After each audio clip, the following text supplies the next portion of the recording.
اعوذ باللہ من الشیطان الرجیم بسم اللہ الرحمن الرحیم سامعین و ناظرین السلام علیکم ورحمۃ اللہ وبرکاتہ۔ اردو گرامر کے ساتھ آپ کی خدمت میں حاضر ہوں۔ آپ سے گزارش ہے اس چینل کو سبسکرائب کریں، یہ ویڈیو لائک کریں اور ساتھ ساتھ یہ ویڈیو آخر تک دیکھیں تاکہ آج کے عنوان کے حوالے سے تمام باتیں آپ کی سمجھ میں اچھی طرح آ جائیں۔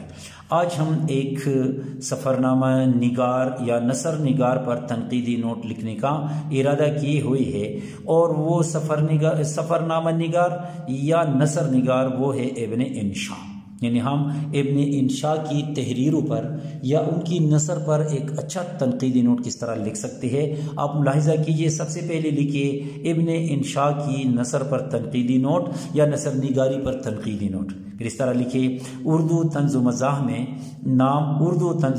میں نام پانے والے ادیبوں اور نثر نگاروں میں ایک بڑا اور معتبر نام ابن انشا کا ہے، جنہوں نے بہت کم عمر پائی لیکن اپنی بے پناہ صلاحیتوں اور ادب دوستی کے باعث اردو ادب میں ایک مقام پایا۔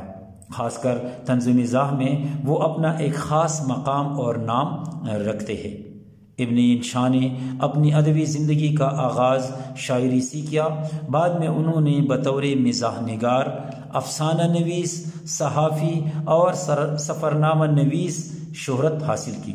مزاح کے میدان میں انہوں نے اپنی خداداد صلاحیتوں کا لوہا منوایا اور ہر طرح کے قاری سے داد وصول کی۔ ان کا اسلوبی تحریر سادہ، روا، دلکش اور شگفتہ ہے۔ چھوٹے چھوٹے جملوں میں مزاح پیدا کرنا ان کا خاصہ ہے۔ الفاظ کا صحیح انتخاب اور درست استعمال پر انہیں قدرت حاصل ہے۔ وہ اپنے قاری کی دلچسپی کے لیے معلوماتی مواد اور تاریخی واقعات کو مؤثر انداز میں پیش کرتے ہیں۔ ان کی تحریروں میں طنز لطیف پایا جاتا ہے، جس سے بعد میں عمق اور اثر آفرینی پیدا ہوتی ہے۔